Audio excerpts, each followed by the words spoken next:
Euh, chers amis de la République du Cameroun, j'attire votre attention au fait que si vous pensez que M. Paul Biya s'apprête à lâcher le pouvoir, mes frères, je vous déconseille d'avoir cette pensée dans vos têtes.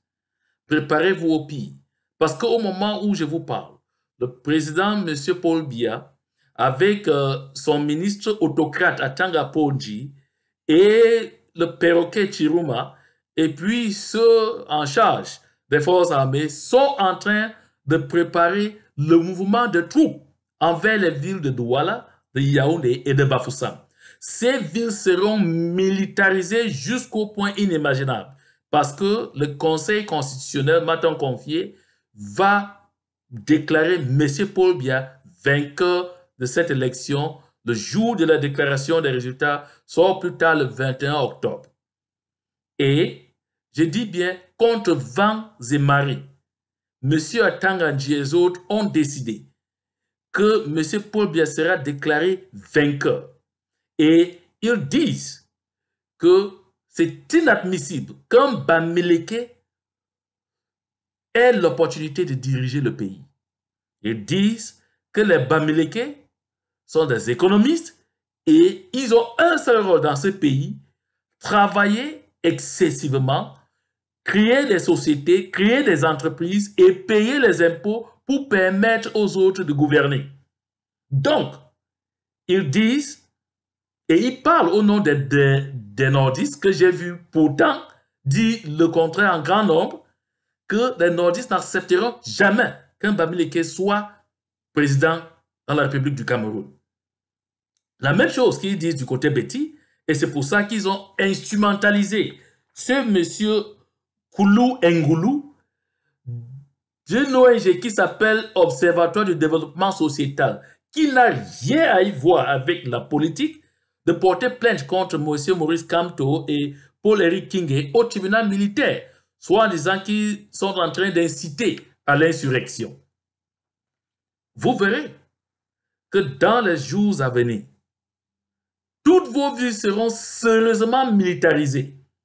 Les gens sont en train d'être instrumentalisés pour brûler et détruire les sociétés appartenant aux Bamileke parce que ils se disent que s'ils attaquent les sociétés et les biens des Bamileke lâcheront Maurice Kamto. Oui, ils lâcheront Maurice Kamto parce que l'homme Bami aime trop son argent.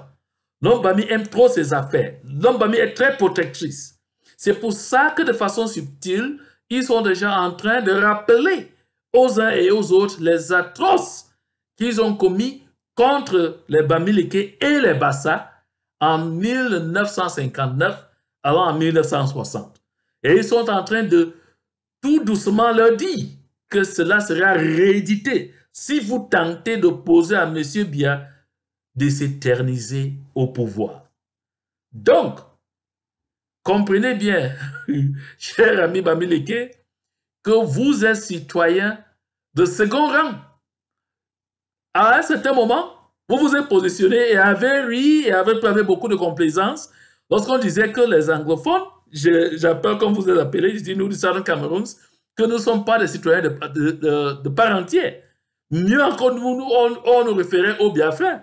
Mais vous, aujourd'hui, on vous appelle purement et simplement des cochons. Donc, vous n'appartenez pas à ce pays-là. Donc, vous ne devez même pas chercher à rêver un jour diriger ce pays. Raison pour laquelle, oui, Maurice Kamto a gagné, mais Maurice Kamto n'est pas qualifié à être président de la République au Cameroun parce qu'il est Bamileke. Attendez-vous donc. Préparez-vous donc à écouter un certain Clément Atangana prononcer M. Paul Biya vainqueur de cette élection contre vents et marées. Ça, croyez-moi, c'est ce qui va vous arriver. Et c'est là que vous comprendrez que vous vivez dans un pays d'exclusion. Un pays où on dit tous sont égaux devant la loi, mais certains sont plus égaux que les autres.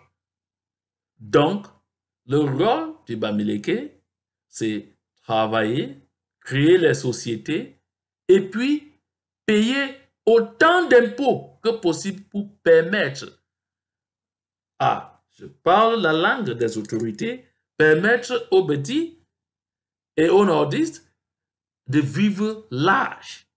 C'est ça, la République du Cameroun de M. Paul Biya. Donc, si vous attendez qu'un jour, M. Paul Biya quittera le pouvoir par les urnes, détrompez-vous. C'est pour cela qu'avec un collègue de la CRTV, nous avions l'habitude de dire M. Paul Biya, c'est quelqu'un qui aime trop la démocratie. Il adore la démocratie opérationnelle, mais après lui, pas avec lui. Les jours à venir seront des jours vraiment compliqués. M. Charles Ndongo de la CRTV et tous les autres dirigeants sont en train de renforcer leur propre sécurité et au bureau et à domicile. Si vous doutez de ce que je dis, faites l'expérience. Rendez-vous en baladeur, essayez d'atteindre le 11e étage, vous verrez combien de barricades sont placées là déjà. Parce qu'ils savent ce qu'ils préparent contre vous. Parce qu'ils savent qu'ils vont verser votre sang.